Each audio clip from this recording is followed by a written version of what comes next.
In the surreal theater unfolding under the Antichrist's dominion, the stage was set for a grotesque performance of absolute control.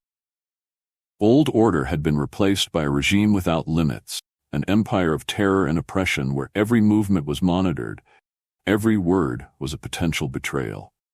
The Antichrist, in his Machiavellian sovereignty, had transformed the earth into a stage for corporate nightmares. A new order where fear was the currency. The imposed regime was an elaborate game of manipulation, where the roles of persecutor and persecuted were distributed with sinister precision. The new laws, proclaimed with an almost religious fervor, were a mosaic of restrictions and punishments designed to eradicate any form of dissent. Each day brought a new decree, each morning a new reason for terror, as the world adapted to a reality where freedom had been replaced by an invisible prison. The hunters, the Antichrist's elite force, were the embodiment of bureaucratic and brutal nightmares. They moved with the efficiency of predators, a network of shadows hunting down the last remnants of resistance with calculated coldness. The capture and imprisonment of Christians became a daily routine, a systematic operation that kept the regime in control. Each capture was a spectacle of power, a public demonstration of the Antichrist's strength, and a grim warning to those who still dared to believe in anything beyond the new order. Propaganda campaigns became one of the regime's pillars, a distortion of truth, fueled fear and hatred.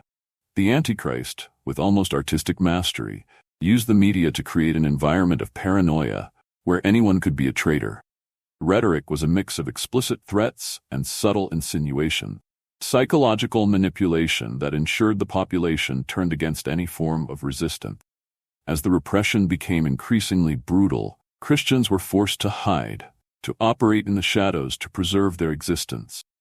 The clandestine meetings were organized with the care of a smuggler, each gathering a desperate attempt to keep the flame of faith alive amid a sea of darkness. Paranoia infiltrated every aspect of life, as the growing pressure from the regime turned every moment into a battle for survival. The Christian leaders, now forced to operate in the shadows, desperately tried to coordinate a response. Every strategy was a chess move on a board stained with blood and sweat, an attempt to find a breach in the oppressive net surrounding their world.